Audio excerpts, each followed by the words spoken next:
സെറ്റാണോടാ? തുടങ്ങല്ലേ?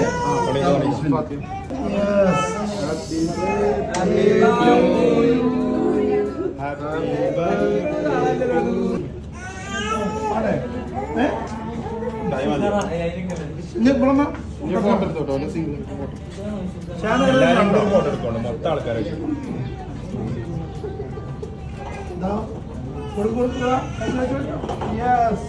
ഒരു പ്ലേറ്റ്